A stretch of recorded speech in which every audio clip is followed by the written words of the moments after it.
Hey guys, Toolman Tim here. Welcome back to the workshop where we build business, create community, find freedom, and share success. It's Sunday night, which means it's time for another Talking Tools live stream. And we have got a special one for you this week. Before we go on, if you guys need to know anything more about me, if you're new here, and so welcome. Oh my goodness. Sorry guys, we had a little bit of, this is the first time we are trying out a couple of these new things here. Sorry about that. We're going live. Anyway, so I've got Josef Millis here with me tonight. He is coming in to share with me his top 5 hand tools, tell us a little bit about him, and it's live, so anything can happen. So hang in there and we'll bring him on. Hey, Joseph, how are you? Hey, guys, from Oklahoma over here. Finally getting to hang out with Tim a little bit on here. Right on. Well, thanks for coming by, man. I know we've been chatting for a little bit ahead of time, and this is my very first dual. We're trying a few things out first off. So Joseph's the very first interview, and him and I chat all the time. So it should be like two old friends talking. Yeah. But if you're joining me as well, you'll also see we're multi-streaming over on Float and on Odyssey. So if you're there, pop in and say hello. I'd love to hear from you. And if you guys don't know Joseph, I'm sure a lot of you do, but he runs the Millis Construction YouTube channel, but I don't want to spoil what he has to tell us. So, Joseph, who is Josef Millis? Tell me a little bit about you. Oh, man. Well, I started out years ago. We moved here from North Carolina and started getting into kind of the whole Oklahoma thing. We bought a farm. We switched over from commercial fishing in North Carolina. We sold out of everything there. Spent that on a 160-acre farm here where I kind of just went whole hog Oklahoma. We started training horses and worked my way into riding lessons and all that. And I did that for quite a few years. But the whole time I was doing that, my family was all buying rent houses and they weren't having any luck finding anybody that they felt good about working on their houses.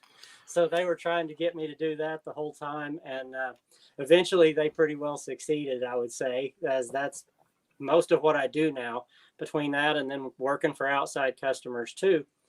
But from the very beginning of that, I've just had a thing for tools. So I've never had much of anybody to talk about them to, except people who you're just, probably annoying with it. But started out, with all my Cobalt tools and the best stuff I could get from Lowe's that would fit the budget of the job I was on, and it's just been an evolution from there of working my way up a little at a time and just enjoying more and more what I do, learning how to charge, how to, actually make this where you can use the tools that you want to use. It's been a really, really fun trip from horse trainer, commercial fisherman to working on houses at this point. So it's been an interesting life the last 10, 15 years. So how many properties, you said you guys got into rentals and stuff. So how many ballpark do you look after right now? Right at 60 houses at this point that I'm the only guy that works on them other than, if we call in plumbers, electricians, things like that. As far as the whole remodels, the turnovers, all that, it's all me, 100%. So. And you find time to do all that, do you? Well, there's 24 hours in a day and I use about 16 of them, I think. That's all right. And then you're working at a hotel right now too? Yes. I went over there originally. We fixed a restaurant across the street there downtown last year. Some people from Facebook may remember that. We tore out a whole commercial kitchen, rebuilt the whole thing from the floor up on a 100-and-something-year-old building. So pretty much living on a job where the city is in there wanting to see what you're doing every single day. So it was a really, really tough introduction to commercial work. But from there, now this hotel's across from that. And the gentleman that owns the restaurant referred me over here because of just maybe 10 fire doors that needed fixed on this hotel. And I went in there to give him a quote on fire doors. And I don't think we worked on fire doors for the first 10 days of being there. And he just wanted me for a few hours, and the first week was 53. So And you're still there, right? still there. Well, things keep breaking down at an unbelievable pace, so I don't know what to do about it. Seeing you got a bit of a leak issue you're dealing with over there right now. Yeah, had a PEX fitting, I guess, that the plumbers installed that either moved or it was on a faulty fitting or something in the wall behind a sink, and it had to be on the 4th floor. So took out floors, ceilings, walls, all the way down to the hotel laundry on the 1st floor. So talk about a mess. And so how long have you been running Millis Construction? Since 2010 or so, I believe. But in the very beginning, it was more of just working on, houses that family needed me to work on. You got to kind of build up your skills and get started at it.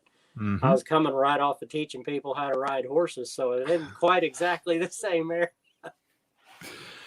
I always said that horses is the quickest way to turn money into manure you're ever going to find. Yeah. But then I said that one day in front of an old rancher, and he gave me a pretty dirty look because, they love their horses, so. Well, I still remember the first couple of winters after I got married. My wife's shock at the fact you could spend thousands of dollars on grass. Mm-hmm. Yeah, the hay was, I guess, a pretty big surprise. Well, tell her to come to Canada. Grass is legal up here, and you can spend thousands on that too. Unfortunately, it is here now too. Yeah, I know. So took over this state. So you've kind of slid in, obviously. You quite a way. You slid into doing content creation and a YouTube channel. So why did you do it? Tell me a little bit about it and why you got started. Oh, man. It came from just keeping upgrading my tools, and you kind of tend to talk to the people around you about it and everything else, and they have zero interest in hearing about what's so great about your new screwdriver. Yeah, I understand. They could not care less. There's no and they have to sit there and endure it because you're friends with them. There's nothing they can do. So I one of my very first videos is I bought this hole jig thing that works with a Festool router to make your MFT tops, to copy those dog hole tops. And I kept looking online, and there's just nobody showing you how to use it. So you know what? I don't know anything about this YouTube thing. Set my camera up, my phone in the trailer out there, and I just did it in real time. No editing really whatsoever. We built a top with the thing, put it up there, and that video, the thing was, I never even checked back on that video after the first week or two, so I never even knew it had any success until almost a year later. I clicked into my channel for no real reason. I had uploaded a video just randomly. I got over 200, 300 subscribers. Wow. And that video's been watched like 10,000 times. Maybe I should make another video. And it just went from there. And it's been the same kind of a thing that you can see with the tools. As soon as I start something like that, I probably take things too far. I like my space all built out. I like everything has to be, I don't know. It's probably an actual problem, but I really enjoy it. You know what? It's the curse of being an entrepreneur. It's one of those things that whatever you do, you're going to go, balls to the wall with it. You're going to do the best you can. And if you're going to do it, you're going to succeed. And that's obviously you've been doing it with your business. You've been doing it with your channel. And I'm pretty sure you do it with just about every aspect of your life, right? And that's what happens. You got to be careful what else you take on, because you're going to take it on way too hard and there's no more room. No, you can only fit so many rocks in the container, right? And then all of a sudden you're dropping them on your feet. That's right. Thankfully, this kind of fits in. I can shoot videos at work sometimes, but being able to do it in the shop has really made it nice. But we've only had the shop now for maybe a year and a half, and as something on the channel, less than a year, I think. But I love it. And you've got quite a nice little dedicated shooting space out there now, don't you? Yeah, and surprisingly, building that whole space out, I think, was maybe $200 or $300 in material. I just put some 1/4-inch plywood on the walls and painted it all black, and I ripped down some 1x4s and painted those black, and just did everything in flat black, so it looks more like you do here on the screen and less like this. Don't worry about it. But if I could ever get any internet in that shop, we'd have a really nice setup. But that may be a year or two down the road still on that. That's all But, right. We're working on it. So throw out a question there that not to throw you for a loop, but so, you've been doing it for a few years now and you're obviously pretty good at it. But if there's somebody out there that's just starting, what is somebody, well, the first video you shot, what did you use for that? Oh man. The very first video I shot was a stack of books for a tripod. Yep. My phone. And I don't think I knew anything about lighting yet. And lighting is nearly 90% of the whole experience, other than audio. If you can't see the person on there and you can't hear them, you're not going to watch it. But boy, the thing is, you just have to set it up there and you have to shoot it. And you don't know what you're doing wrong till you do it. And just got to learn a little bit as you go. Yeah. Oh boy. Yes, they will. They absolutely will tell you. I got so many comments on audio and lighting for the first year or two. It was unbelievable. Some of them almost discouraging, but you learn real soon. There's a little button there, block from the channel, and then you can relax again. You sure can. And hey, I don't know about you, but being running the handyman business and being an entrepreneur and putting yourself out there on social media, a feller has got to have thick skin. Oh man. Yeah, you do. But after a while, once you see a little bit of success with it, some of it is kind of cool. I've bumped into multiple people now. I just live in a town of 50,000 people or so. And I've bumped into 2 or 3 people over the last couple of years that already knew me from here. Seriously? And yes, there'll be other contractors come in on a job. I've had one of them recognize me before on a commercial job site here. Watched my Vito bag videos. He loved the loadouts, and apparently that's his thing. And then there's another handyman here in town that found me on YouTube too, and just eventually figured out where I lived, and it had to be here from my videos, and ended up going out to lunch a few times with him. So it's been kind of a neat deal.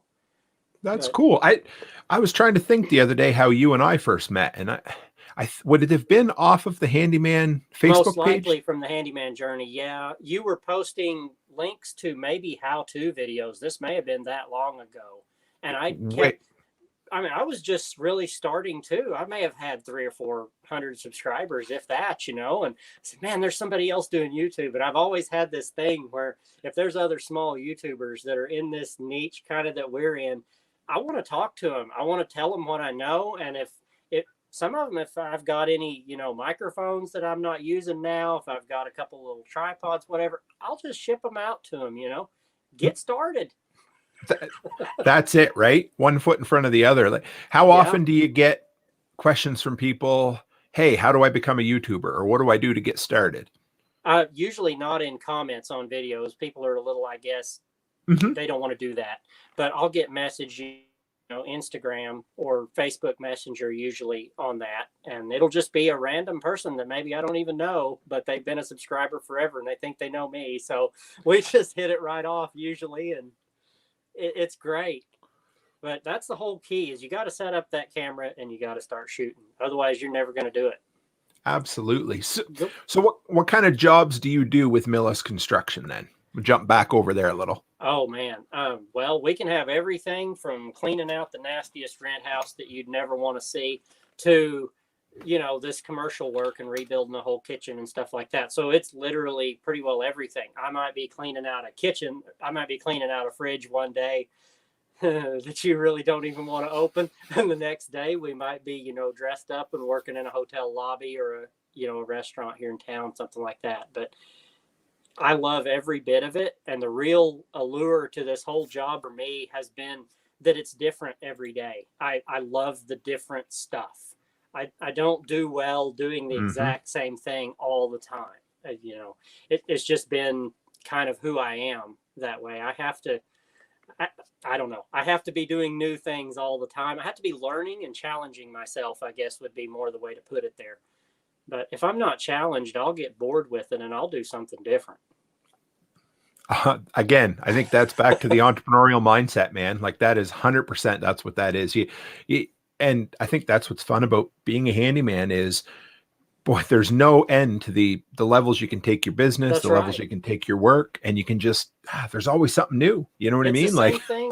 It's the same thing as this, where oh you have to yeah, just start. Go buy a paintbrush and just paint your own house. Figure it hmm out. You will get there. You just have to start. that's all it is. Just get That's the whole going key to it. and then keep moving. And what I always say, like the 1% Don't be better every day. satisfied. Yep. Yeah. And learn something new. Like this year, I know it might be an awful thing to say. I'm a handyman who'd never done vinyl siding work before, and you've seen it. I'm doing Yeah. my house It this looks year. good. Looks like you do it every day. Yeah, right. So, and Yeah. now I got the confidence to go out and maybe side a shed for somebody or side a Right. garage. But Absolutely. anyone, any wannabe or up and coming handyman, man, that's the way to do it. Learn at home where the stress is low, and then go from there. Yeah. Every new thing you do that you've not done before, it's just fantastic. You're learning things the whole time. For me, that's the whole game. That first call to actually go work on a commercial property, you talk about a little bit of that beginner fear that you can get on anything. It's like, well, I know I've done a similar thing on residential for the last decade or so, but I have never done it in this environment or for this caliber of owner of property, or look at the risk there is involved on a property this big. Just get your insurance right and go ahead and stretch yourself a little bit, and you'll be really happy you did. It's out there. 100%. And and it's good to know that, that you still get butterflies or that nervousness when you're doing something new too, because Oh yeah, I do all the time.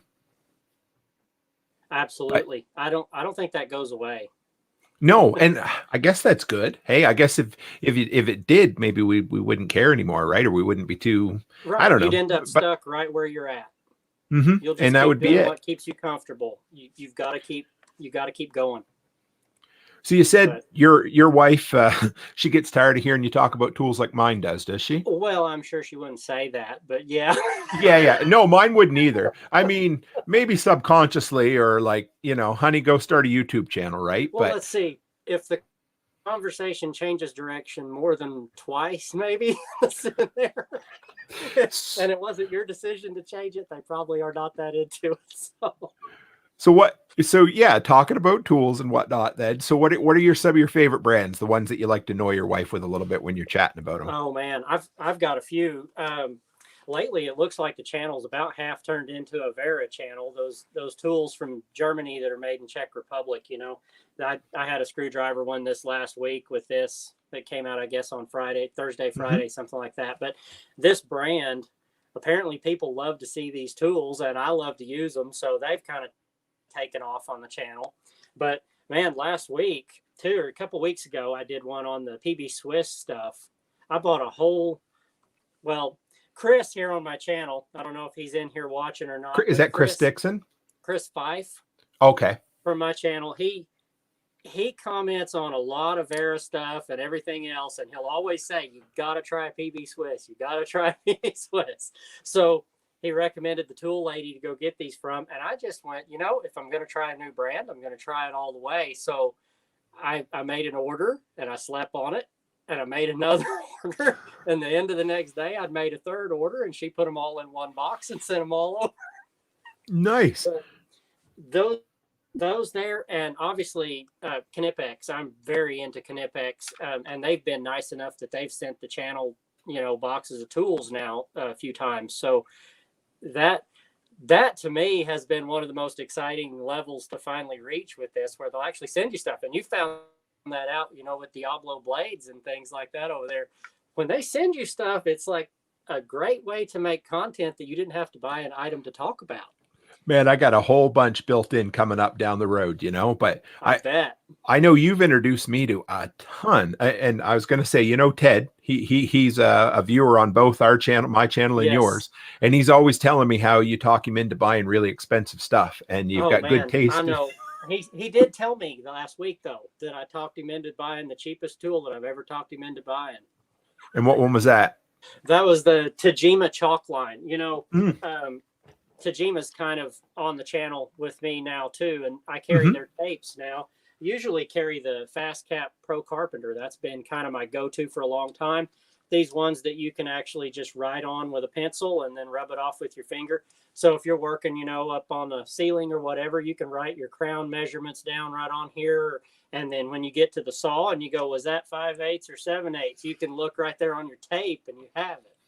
So that's kind of a slick little deal. But Tajima sent me so many tools. It's amazing. And I've been carrying their GS tape here for the last little while, and they actually send you this deal with it where it goes on your belt, and you can just unclip it right off of that, and it just snaps in. And I've got really hooked on that because this one I was carrying with a little leather tape holster. Mm-hmm. I think it's called a pocket hitch. Maybe it's all leather, made in the U.S., and that kind of protects your pocket from tearing it up with these tapes. But Tajima just has one that comes with the tape, so that's pretty cool. Their lights fit on the same thing, all their little, you know, tools like that, so you can clip a light on your same tape clip, whatever you want to do, and it's handy. I almost want to say it might have been Ted again. I love you, Ted. You're a good guy. It was talking about the modular clip system like that you can clip onto your belt or Yes. clip onto the wall. Yep. It's pretty cool. They have a bunch of new lights they came out with, headlamps and magnetic lights and stuff, and they sent me a handful of those, and they clip right on these as well. So it's kind of neat. You can pop your tape off and put a light on your side, and the beam will point forward or whatever you want. Kind of neat. But yeah, that driver there was kind of my go-to for, the last, several years probably. This little Vera with the bit storage in it right there. And it's a ratcheting driver also, just a magnetic tip. But this has kind of been my thing for a long time. I love this deal. I've got 2 or 3 of them. They're in about every bag. But now I'm trying to, get used to this PB Swiss. But it's been kind of cool because it holds 10 bits there inside the top. Oh, yeah. Different access, so you have to kind of flip it out like that. And you got 10 there. And then they go back together like that. But it has a whole lot tighter ratcheting mechanism on the PB Swiss than the Vera does. This one has a lot more play and everything in it. So you can tell this is significantly more, but I bet you can get 2 or 3 Veras for the price of this one. Does the Vera have the fast ratcheting, like where you can speed it up, you push the button, or no? Oh, that's the Vera Turbo. And I have Okay. that. I did a video on that just a little while back.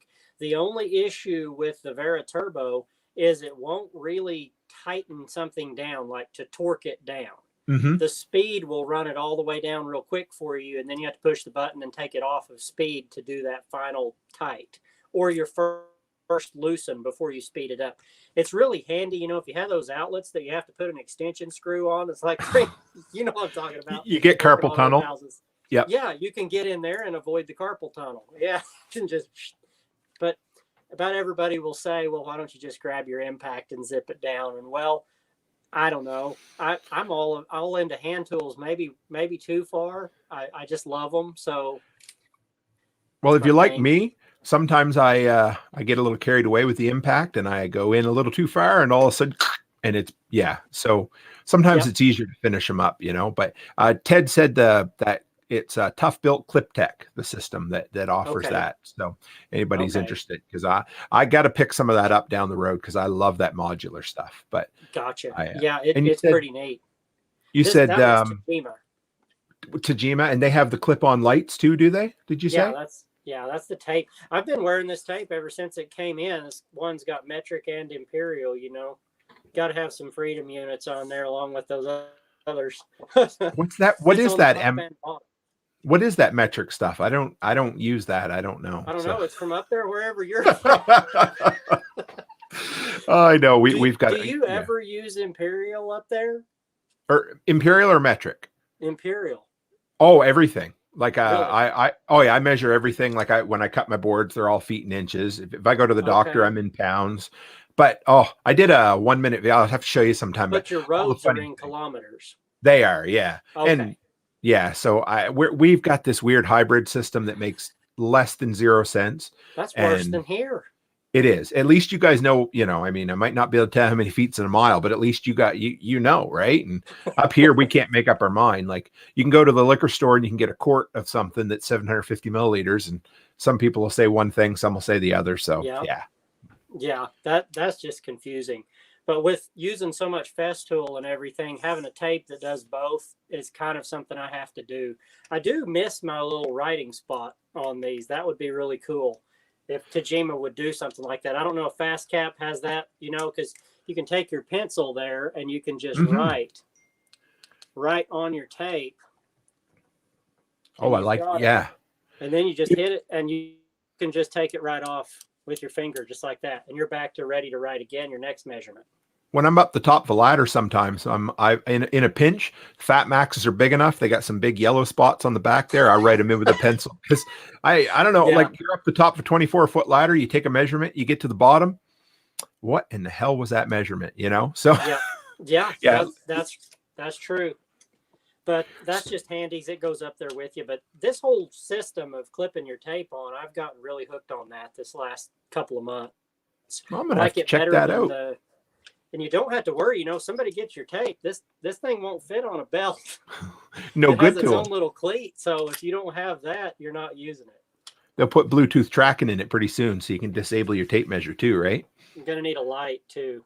Yeah. Oh yeah. We'd be an LED somewhere right in there. Yeah, actually, patent it right now, Joseph. Patent it.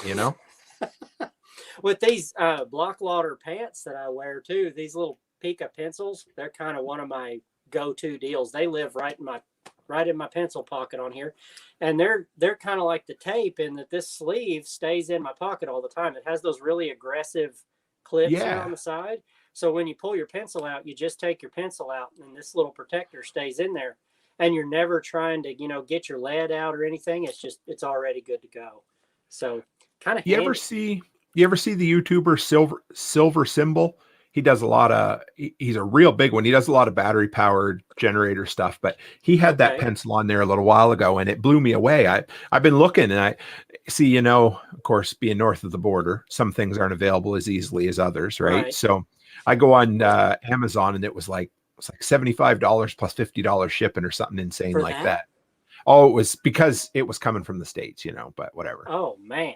Yeah. I think these are around $15 or so, maybe $12-15 somewhere in there.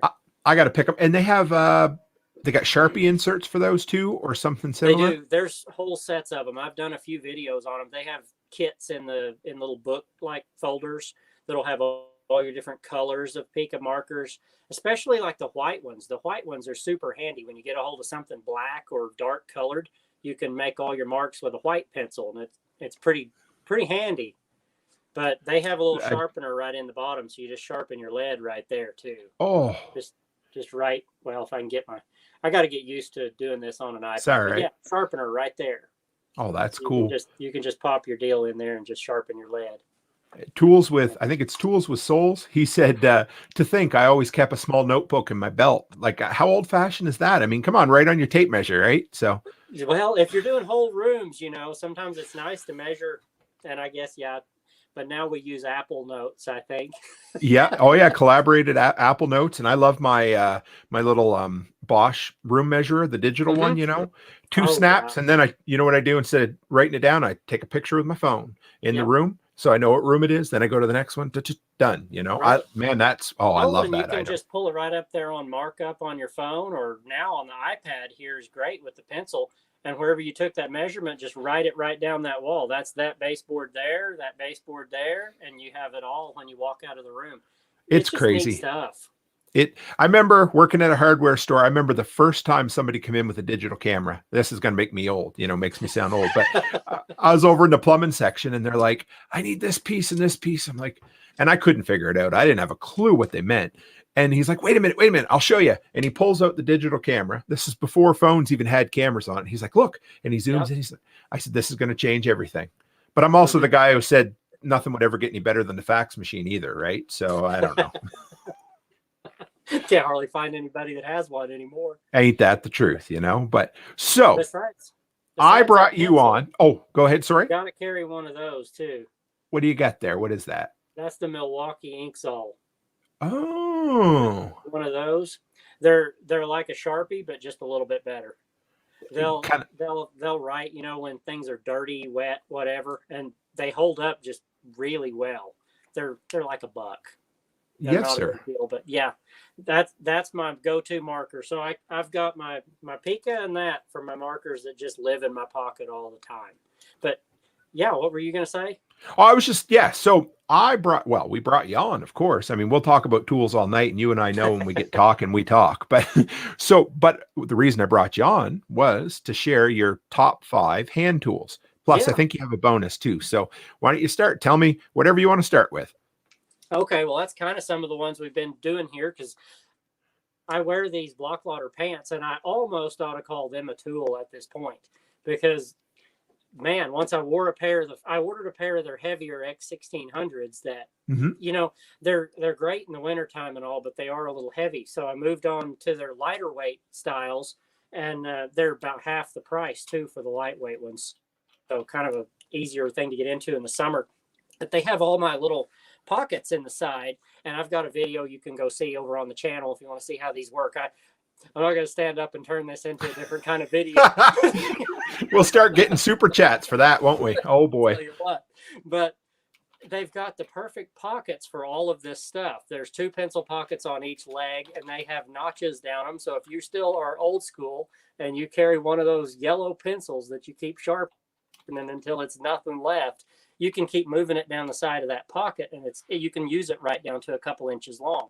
But Nice. I keep my markers in a couple on one side, and then behind that, I have probably one of the most useful tools ever. And there's a reason it kind of wound up in my channel art and everything else. You can tell what this is right in my little emojis and stuff on the channel. But this is a 7-inch pliers wrench from Knipex, and 180 millimeter, I believe it is, there on the side. It's almost worn off, but kind of went all out for my everyday carry one. I got the comfort grip handles, the chrome, everything else. And these are not cheap, but the amount of stuff they will replace and do is amazing. Once you use one of these things, an adjustable wrench there's just no place for it in your bag anymore, really, because when you put this on a nut, when you actually put it on there and you go to tighten down on it to turn, you can see the jaws close. So you don't have any rounding over, and there are no teeth inside here. They're all smooth. So if you're working on like a bathroom faucet or fitting where you don't want to put a pair of something on there with teeth that's going to leave marks, and now you're going to be buying a faucet, use one of these, your shower heads, all that kind of thing. They're fantastic. And they make these up to, big pairs.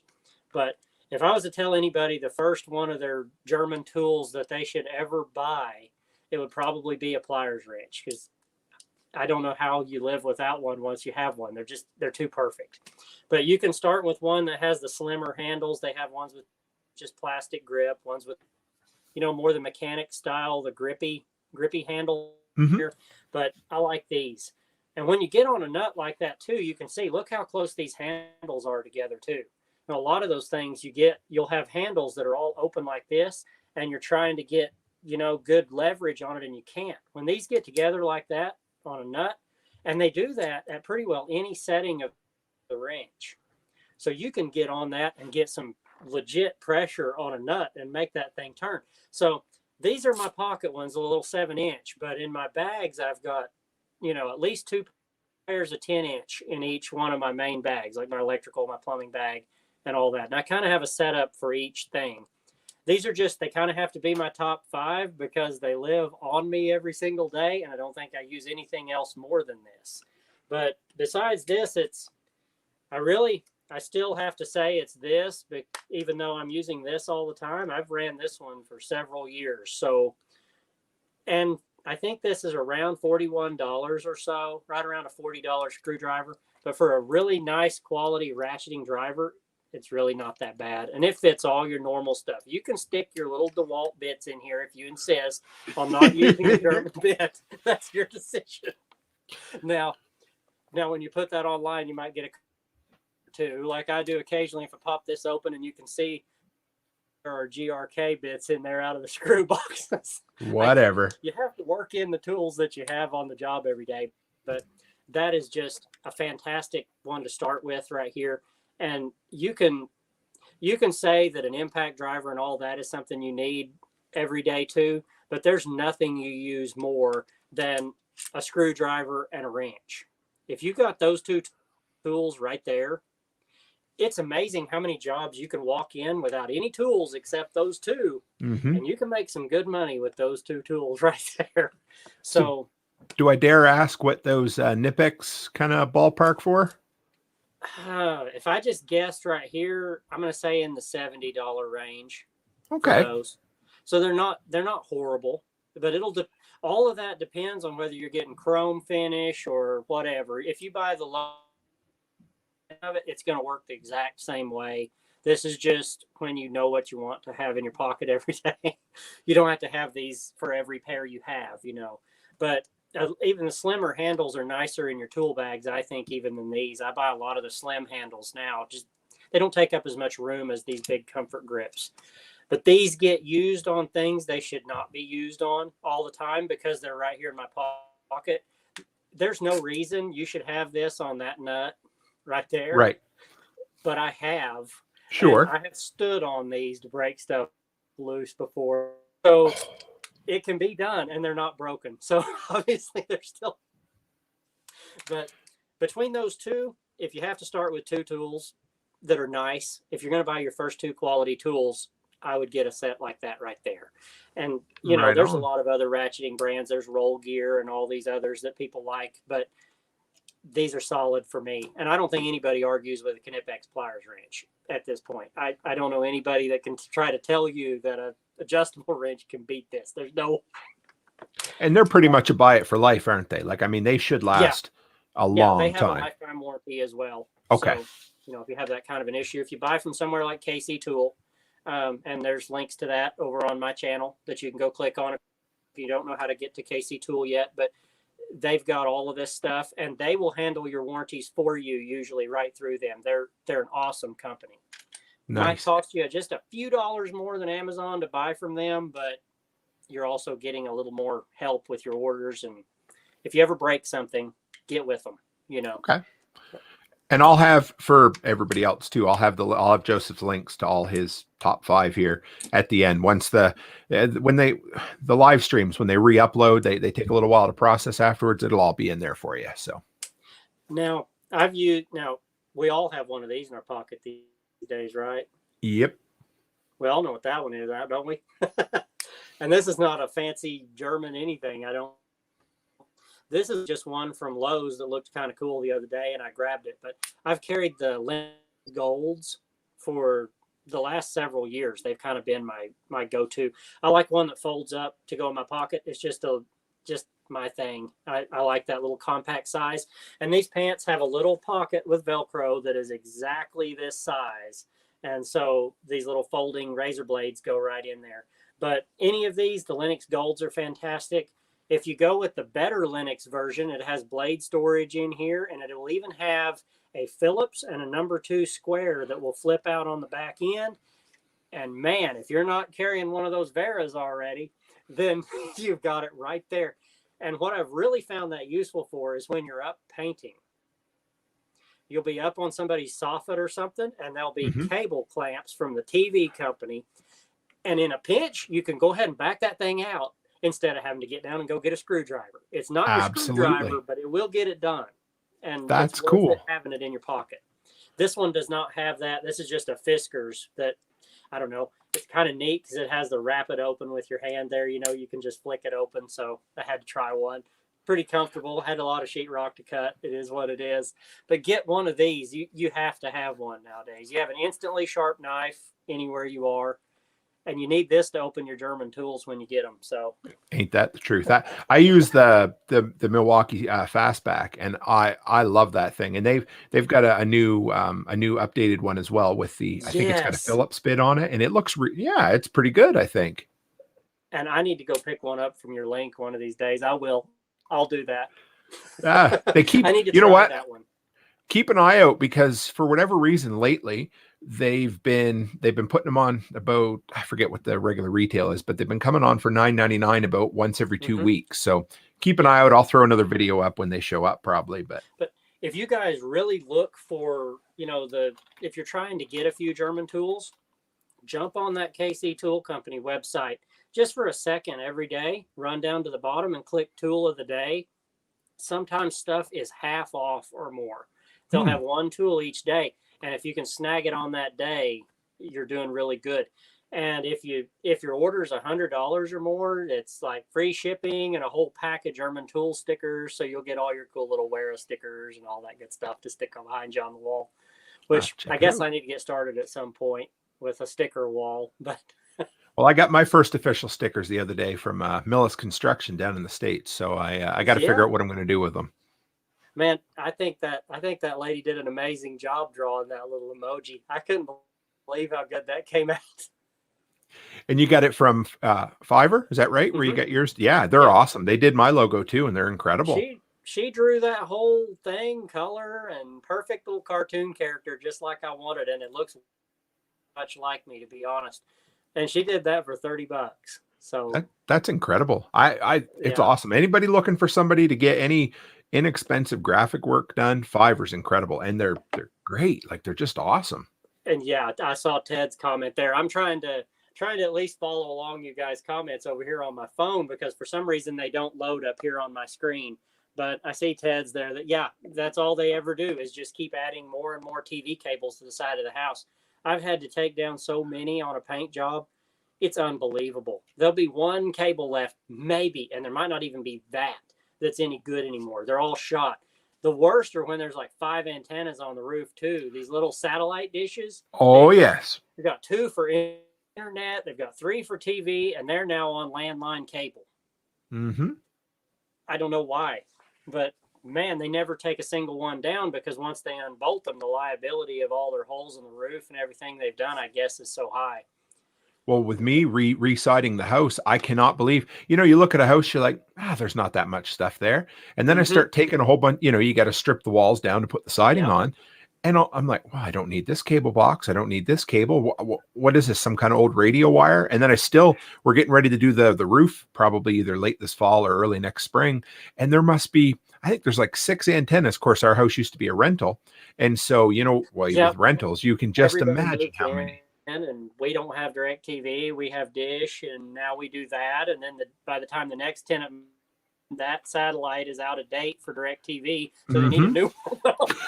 And they just, like you said, like Tool said, it's cheaper to leave it because the wire has no resale value, and he's right on that too. Like it absolutely. I mean, and like you said, the liability. I know I've gone up and taken dishes down for people before, and you want to make sure that those holes are sealed, because that all of a sudden you're taking something off and you're leaving 4 little spots where that water can get in, and it can be a mess. That's right. It is a mess too. But I leave the stuff on the roof alone. I let the roofer deal with that when he gets there, but I'll chop all those cables off the house and clean them up. Miserable.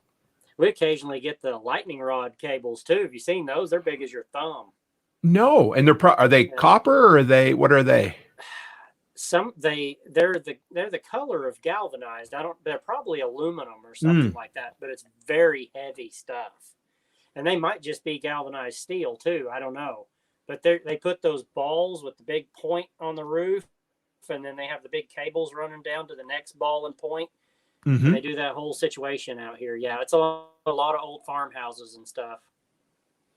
They're a beast to get rid of. So what other brands have you? You didn't talk a whole lot about Festool. I know you're pretty passionate about Festool, aren't you?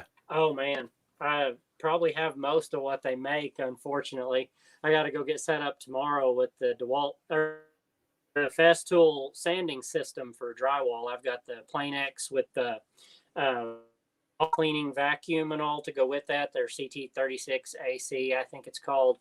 And you set that up and you get one of these rooms going. If you've been sanding drywall with a pole sander your whole life, it's going to amaze you. You can knock out a whole room, in 20 minutes or so with that thing. If you're any kind of a hand with a mud trowel. If you're not now, that may be a little different. But yes, I see that comment there about the Festool Domino. I have the DF500 Domino. I don't have the 700. The smaller one has been all I need. I don't build, big gates and tables and stuff. But man, if you need to put some trim together or add on a little window stool here or there, you can just pop some dominoes in, glue it up, and it actually has structural strength. They're just an amazing tool to have. So it's been one of those, it's kind of like buying a multi-tool, the little oscillators. You don't know how much you need that thing until you own it, and then you can't live without it anymore. Mm-hmm. I'm sure you've got one. I bet yours is a DeWalt. But Oh yeah. yeah. Everything's DeWalt, you know. But yeah, Yeah. I think you just noticed there that you guys can tell it's the first time we're running new software called StreamYard. And I forgot or just remembered that we can actually put those comments up on the screen so Joseph can see them as well. Well, see, So that would be nice. yeah, it helps, you know. So I'll I'm watching TV over here. That's right. But it's all right. I was comments, y'all. But and if anybody else is on Odyssey or Float, sorry, I haven't figured quite how to monitor that end of things yet either. But we're out there talking to people, so comments pretty easily.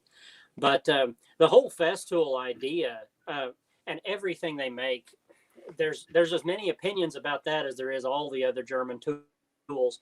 Is everything is so, but the thing about it is every bit of it works together. So like own the track saw, and a lot of people, that's where they start, you know, is with the Festool track saw, because it's kind of the entry level thing, and maybe a Festool MIDI vacuum, and that's where you get going. That's where I started. And then you find out their routers run on the same tracks. So if you want to make those dados without being dangerous on your table saw, you can run your router right down the track and plow your dados and stuff. And pretty well all of it is that way. And with all the HEPA dust extraction, that's a thing about your construction company or your handyman business too. Market that. It's incredible what you can do with that. You will literally get jobs just because you mentioned that you have that full HEPA dust extraction and you keep a clean job site. That will be one of the main things people review you for, is there's no dust. I can come in and sand your drywall patch and you can't tell I was there. And that's big for commercial or hospitals or offices, workspaces, you know, that's right. Yeah. And it's cool. Like it's like marketing battery powered lawn care gear as being green. Yep. You know, it's big right now, right? So if you can find a way to upsell and introduce yourself to the market, you might even be able to charge a little premium, or at least get your foot in the door, right? And a lot of having these kind of tools is, I have to explain this to people all the time, because they'll pop in and just say, wow, you know, look at all these tools you've got. I don't know who's using a $100 screwdriver and $1,000 vacuum and all this crazy stuff. I did not start this stuff. That's the thing. It's just like we talked about with the YouTube channel. We started with a camera phone. You know, it was terrible, but it worked. People watched it. We got inspired. We made another one. The next time we might have added a light bulb. You know, you never know. So it's the same thing with your tools. Start with whatever your job can get you to afford. But as soon as you have some skills, you really need to realize how much you're worth and charge appropriately. Actually get in like that handyman journey group. And I wrote a foreword for Alan Lee's new book, the guy that runs that group. Great resource over there of everybody. And we do our best to keep that a polite group too. We don't always succeed, but we try very hard. It's pretty darn good over there. Really bounce your ideas off of people and find out how much you as a company are worth. I bet it's a lot more than you think. And once you start charging appropriately, these tools are not that bad. They're really not. As if you're charging an extra so much for having that dust extraction and the ability to do quality work, you know, in an industrial or commercial environment, and not, you know, ruining their entire building for 3 days of cleaning, then you should be compensated for a portion of the time you save them. That's what you're basically charging for your ability to do it in a clean manner. They can stay open. Like when we did the restaurant kitchen remodel, it was during COVID when it was really bad in the beginning. They had closed the restaurant, but they were still doing takeout, but they wanted to do a full kitchen remodel. Ooh. We did zip wall through the middle of the kitchen. We used all Festool tools. We had dust extraction at everything we were doing, and they didn't close for a single day due to our construction. See, that's worth a lot. Think about what that's worth to a business. They were able to keep the front half open and then switch to their back half, and they were selling, you know, DoorDash and to-go orders nonstop the whole time I was doing the work. So reality is, probably just that ability paid for the whole job that we did, that they never had to close, because it's a lot of work to, bring it back up. But And you talk about starting out with what you have, and then I don't know, but I'm sure you did the same thing. But a lot of times, as you decide you want to upgrade your tools, try to build that cost into your next job. right, right. If you bid, like the same thing happened when I started doing more sheetrock. I would put a bid out there for a job, and that would be my whole promise to myself. If I land that bid, I will not be doing that part by hand again, and I would buy that set of tools. And I didn't go buy all of it. I upgraded the part that was the most aggravating to me first. Mm-hmm. And then I moved on to the next and the next and the next. And it's the same thing, with all your tools you have. Upgrade the ones you use the most first. That, and you work your way down from there. That's why your hand tools that you carry on you every day or in the door of your truck or whatever, go ahead and get some that you like for that. They're not that expensive compared to everything else. Get your really good impact, really good drill. The things that you use no matter what job you're doing need to be good. It'll make you enjoy your job. And if you enjoy your job, you'll get it done faster and you'll be more cheerful the whole time too. And who doesn't like nice tools? You know what I mean?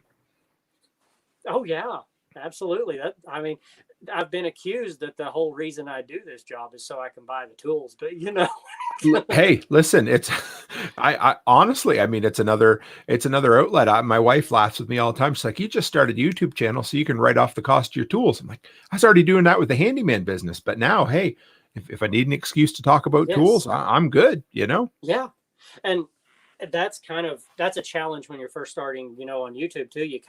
You get this thing where when I first started this, it's like, I'm going to do a video on all these tools I have. And I actually hit the end of that somewhere around 100 videos in on the channel. Yep. And I remember hitting that, and I literally sat for a whole week. And I have no clue what I'm going to talk about next week. I don't. I've covered what I need to cover. I don't know what else I have. And it took maybe 7-10 days. I don't know. And then one day I was just on the job and the ideas just hit, and I wrote down like 10 video ideas in a row. And I went, you know what? I'm broke through the wall now and we're off to running. It never stops, right? Yeah.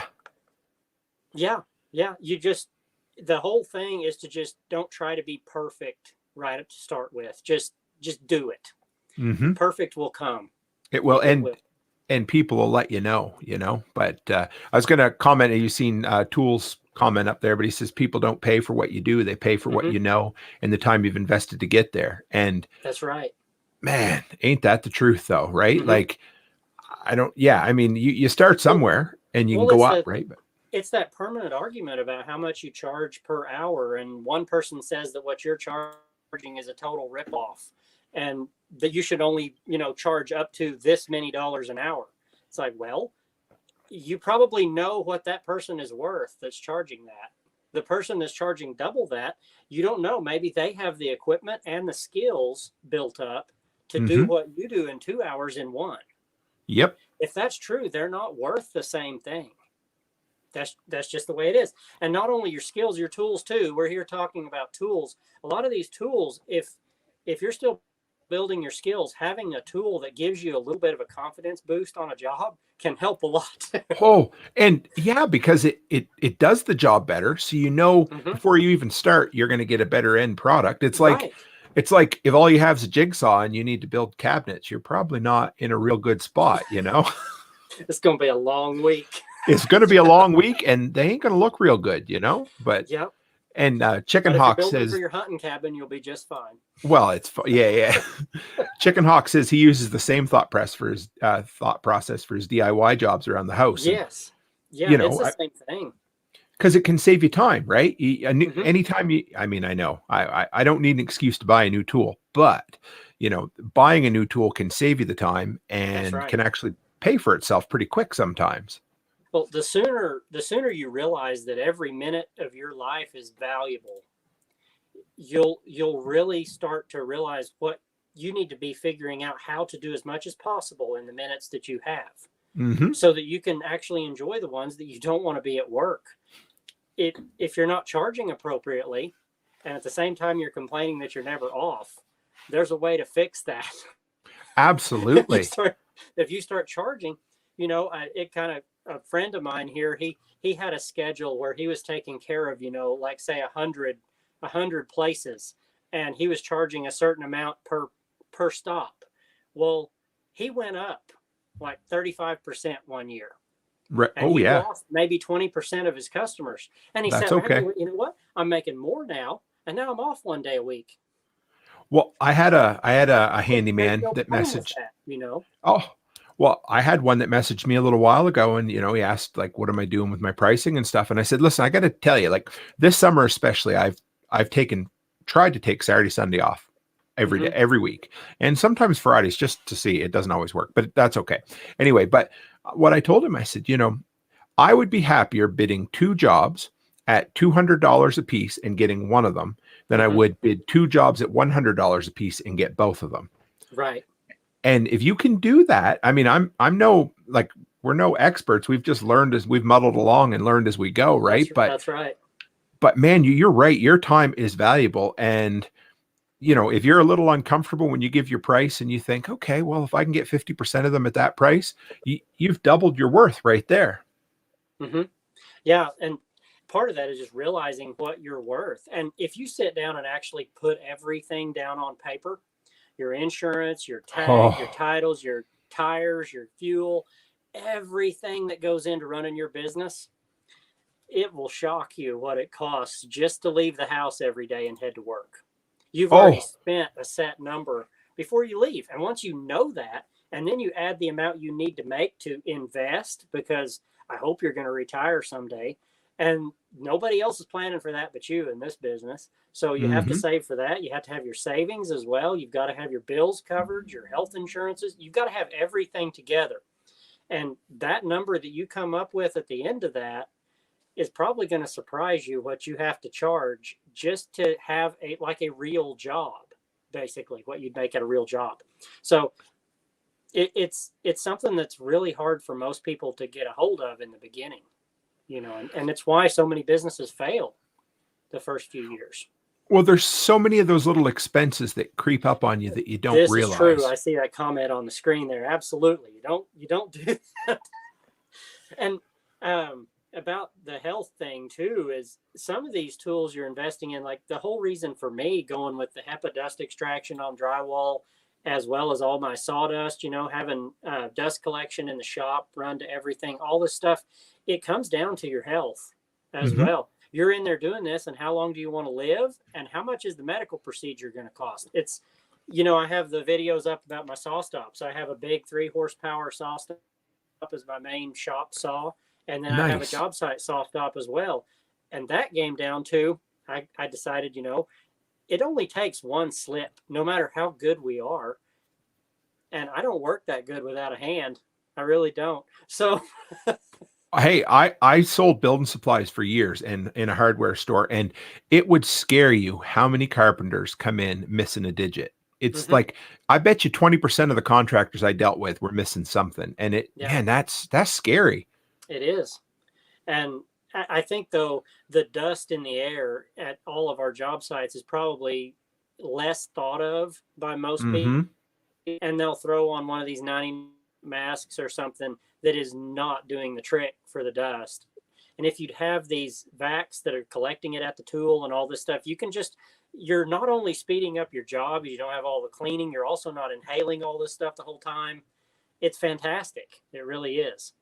And it's part of the investment in your own self is that medical procedure when you're 20 years down the line of breathing that is going to cost how many times the cost of a vacuum or a saw stop or whatever. Well, we moved a dentist shop here a little while back. They moved into a nice new facility, and we ended up moving this 6x6 file cabinet that I should have asked them to. Anyway, I didn't, but it was full. It was heavy, way too heavy for 2 of us to manage. And, I hurt my back. It was, first time in a long time. So I went to the old, the bone cracker there, the chiropractor, first time in my life. And he fixed me up real good. But, the first thing I did after we did that job, I went out and spent like $400 on a bunch of new moving gear, like dollies, everything. I've got anything. Like we've always specialized in moving heavy stuff, but that stuff, I got thinking, like, we only got one back, right? And if you Hmm. don't take care of it, you're in, I mean, because if your back hurts, you can't do anything. And, That's I right. got lucky and it wasn't permanent, thank goodness. But so I went out, I just spent a whole shit ton of stuff at Princess Auto, which is like your guys's Harbor Freight. And I just Hmm. bought everything I could, like a flat dolly, little tri dollies, some moving blankets, some Yep. lifting straps, everything I could. And because it's worth it, it pays for itself so quick. Yeah. And what, a chiropractor's probably the one visit about half the price of all your gear too. Oh, absolutely. Look at that one there from Tools. Did you see? Woodworkers on average lose about 1% of lung capacity every year because of inadequate. I didn't even know that. I wouldn't even have thought of that. Yeah. Well, you think about it. If you get in your shop and you run a few boards through the table saw, and then you walk over there and you're shooting them through the planer, and then you're leaving the planer and you're running them through the powder, by the time you do all that, it's not really the dust you see all over the ground that's killing you. It's everything that's in the air. And walk over and turn on a light that has a beam across the room, and you'll realize what you're doing to yourself. It's Well, not even good. when I go to clean out my shop, I use a blower, and you get it Mhm. all out and it looks good. And then all of a sudden you go back in, and the thing is, like, if I go in, like we had to clean a hoarder's house here 2, 3 years ago. And I mean, there was most shit everywhere. It was unreal. Right. And I, of course, I absolutely. don't I know wore a anything HEPA about filter and yeah, I know you don't, right? But I wore a HEPA filter, I spent a lot of money on gear to make sure of that. But I never yeah. think of it when I'm sanding or cutting, Hmm. or it's the weirdest. Or how about climbing? I know I climb under a lot of mobile homes for people, and I rarely ever wear protection when I go under there. And man, that's the worst.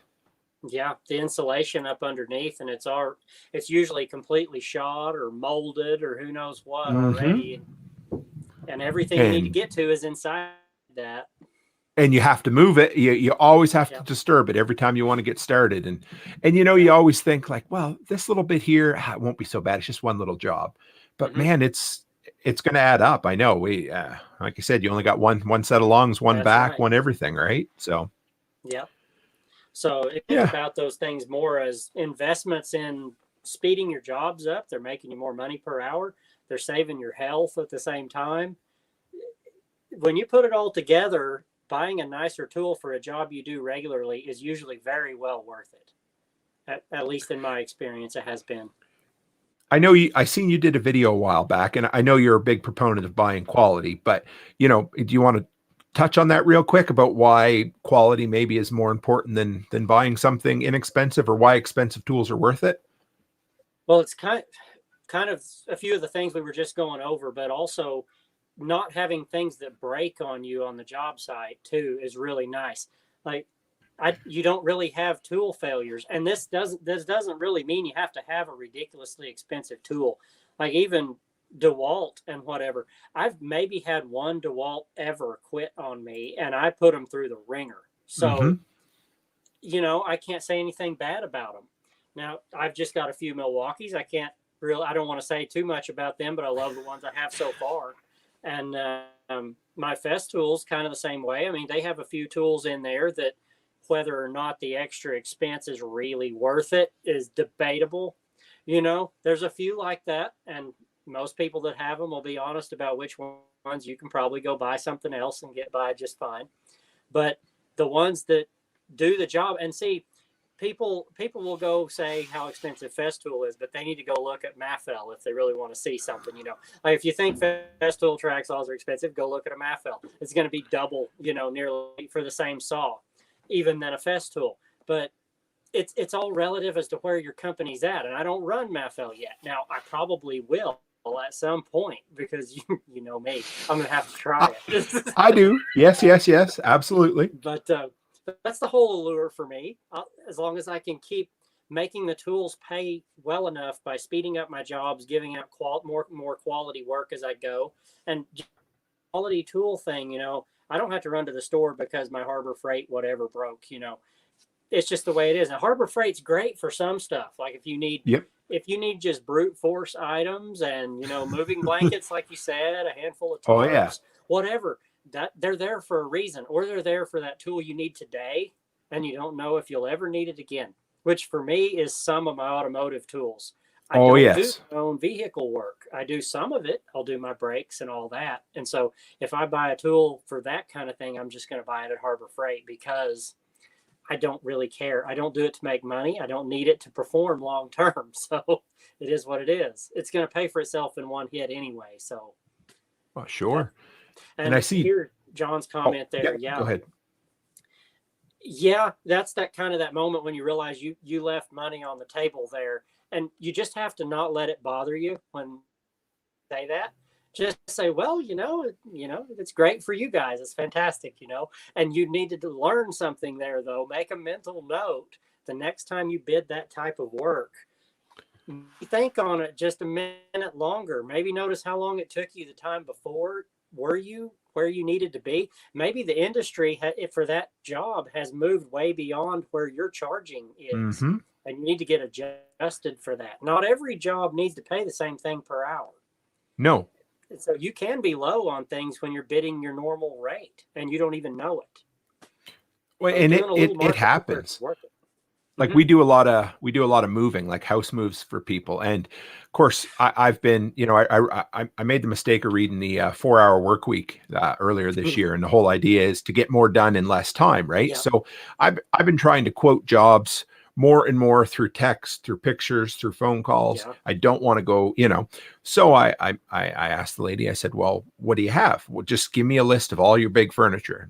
Okay, yeah, I know a couple of loads, and the price I give her should have been at least double, maybe triple. When I showed, and it's all on me, and I honored the price and we did the job, but it took 3 times as long as it should have, because when I showed up, there was probably 4 to 5 truck and trailer loads of Rubbermaids and boxes that I didn't account for. So it happens, and I've been doing this for quite a while. It happens all the time, right? You just don't make a habit of it.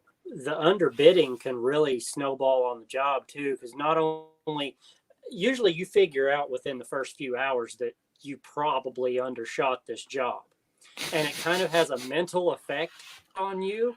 So you start trying to get yourself that we need to be this far in another hour and this far at the end of the day and all this kind of thing, and then more starts to go wrong. It's just inevitable, and before long you've just compounded the problem beyond belief.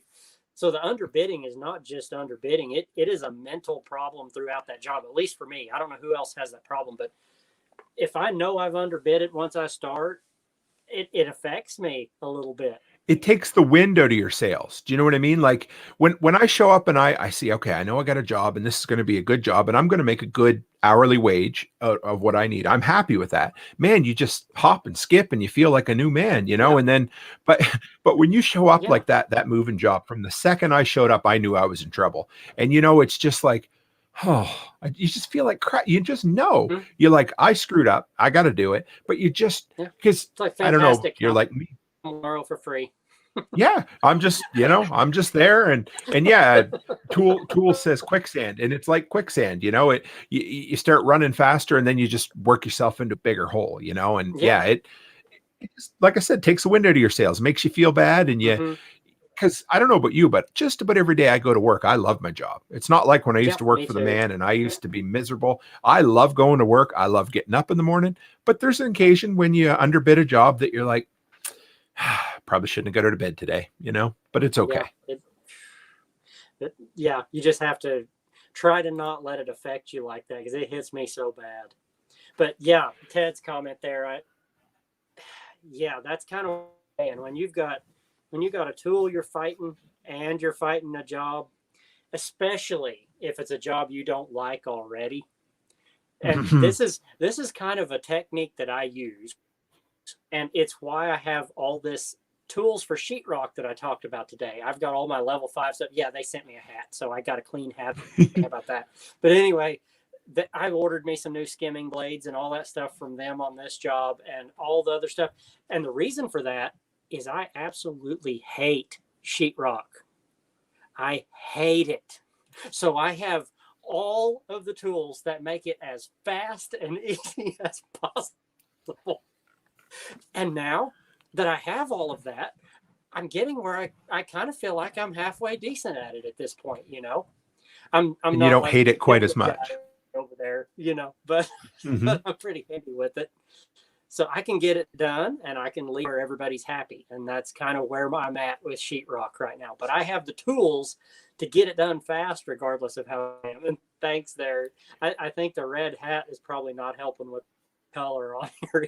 I usually Whatever. wear a black hat. I think everybody's used to me in a black hat, but these look pretty cool today. They sent me. So, Well, it's all right. Well, man, what have we been? An hour and 10 minutes. I knew we'd oh talk, man. and it's good. I always enjoy it. You know what I mean? But So yeah, go ahead. so for the people that aren't here, we just thought we'd pop on here and visit with each other a few minutes before this started. And I think we spent nearly an hour before the stream. We sure did. And I'm surprised my voice is still going. There's no such thing as a short phone call when Joseph and I talk. So it was kind of nice when I could actually get a friend on here to get started. But we always, yeah. And like I said, we've been going, I guess way over 2 hours now between you and I, of course. Yep. But yeah, hey, so, okay. Love our job. We both love tools. That's what it is. That's the way it's going to be, I think. Absolutely.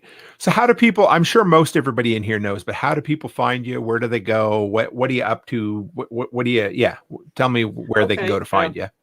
I'm sure Tim's going to stick all the links down there afterwards, but Millis Construction right here, you see the name on the screen. That's the name of my YouTube channel. You can go find me right there.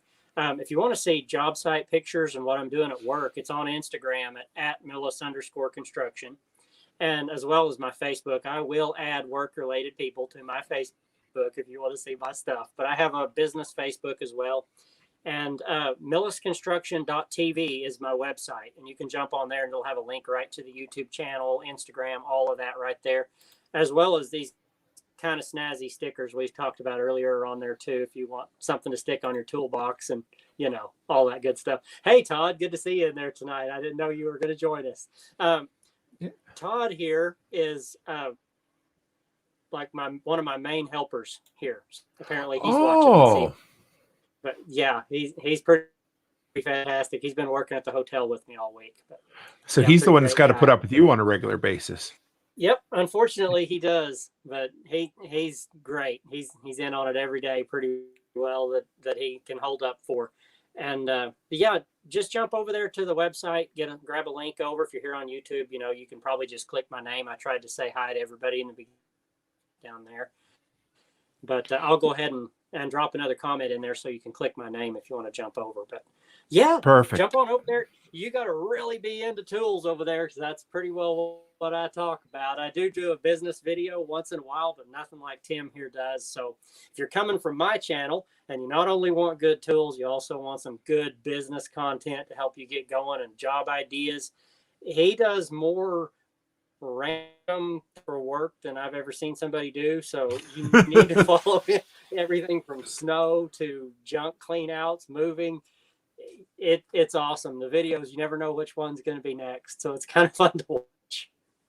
Well, thanks, Joseph. I think I was way back there in the first 100 or 2 subscribers probably. On you were. I know you were. And I love it. Like there's a couple. Ryan Collette's another one. He's getting ready to start a channel up. You've seen him around a bit. And it's cool. You never forget, do you? You never forget those first few that are your cheerleaders. There's a certain amount of names that I don't ever forget. They're like the permanent people. I remember them commenting back to the beginning. And yeah, they're still there. So they've gotten to see quite a change on both of us, I think, compared to where we started. It means a lot, eh? But yeah, go back and comment on those and say, if you survived this video, then you need to come watch a new one. Yes, come and see my new stuff because it's way, way better, But yes. But yeah, no, thanks, Joseph, for coming by. I loved it. It was awesome. And if anybody wants to know where you can find me, I guess the easiest place is toolmantim.co, toolmantim.co. You'll see I got a whole website over there. I put 5 videos out a week, a little bit of everything, job ideas, tool reviews, some preparedness, emergency preparedness, that kind of stuff. Try to share some tips for content creation because it wasn't that long ago that I was just starting and just learning. So yeah, thanks everybody for coming by too. I had a ball, Joseph. Yeah, I did too. Always do. Perfect. Whether we're on live or not, it's pretty good. Yeah, we're always chatting. Hey, so all right, guys, I think that is where we'll we'll roll her up at this point. I try to keep these talking tools to around an hour, but when we have people in, we're going to try. If you guys have suggestions for anybody else you might like to see, let us know. I'd love to get 3 or 4 of us in here, and maybe, man, we can do a great big Q&A session. I would love that. So Absolutely. perfect. All right, guys, as always, stay happy, stay healthy, and have a great week. Absolutely.